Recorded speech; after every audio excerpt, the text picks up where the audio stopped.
So what happens if you go the wrong way on a part 2? And again, very useful advice for learners this as well, so you can pass this on to learners, is it doesn't matter, okay? It's why you go, well, how you go the wrong way. So what I mean by that is we call that doing wrong right. But it's not really wrong, because the driving test, whether it be part 2 or learners, isn't about where you go, it's about how you go there. So let's say you are in an unfamiliar area, which is quite normal on a part 2, and you're coming up to a roundabout and you can't see the road signs or markings and you're going to go straight on, so you rightly presume left lane for straight on unless marked otherwise. Brilliant. And you get there, there's a queue on your right, and now you see it's a left only. You didn't know that. Don't try and change lanes to the right hand lane, because that would hold people up and that would go against you. So you would go in the left lane, you would check your mirrors as normal, pop your left signal on, and then you would go left. The examiner or the sat nav, whichever one's involved at this point, will sort you out and get you back again. If you were to change lanes, like I said, then that could be a problem.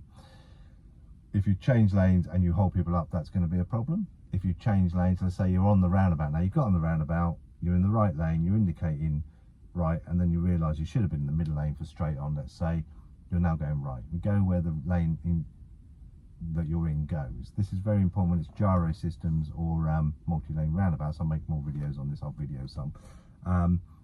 Basically they work when they're written on the road, like the A35 or the A31, that lane is a road, and that road goes to the road that you want. So you don't change lanes on those unless they're badly designed. There may be one. That's where you local trainers can be useful. You just get in that lane, you stay in the lane, you go where that lane goes.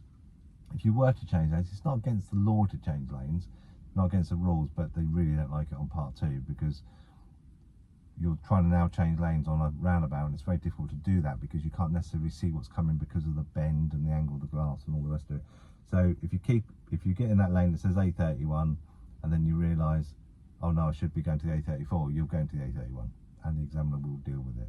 So don't be tempted to change lanes. Even if you change lanes safely, that can be problematic, and it's a very good thing to teach learners, because if they try to change, they probably won't do it safely. They have a little panic on, they try and get over and all the rest of it. So be very cautious. So if you go where the road markings tell you to go, it doesn't matter if it's not where they want you to go, because you won't be marked down for going the wrong way, you'll be marked down for going the wrong way either wrongly by not signalling, etc., or suddenly changing at the last second and or blocking other people by sitting in a left only lane when that's clear.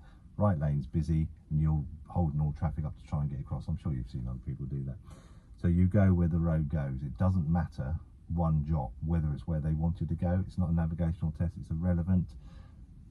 If you've missed some signs and the signs were very clear and you didn't get in that lane, you could in theory be marked down for awareness and planning. In my experience, that's not the case. Certainly not the case on our tests. I think it should be the case on part 2, because if the signs are clear, road markers are clear, you should be able to follow those signs. But in my experience, I've never had anyone marked down for that. So don't get your knickers in a noodle and try to cut across and get across. Just go wherever that road goes and you'll be absolutely fine.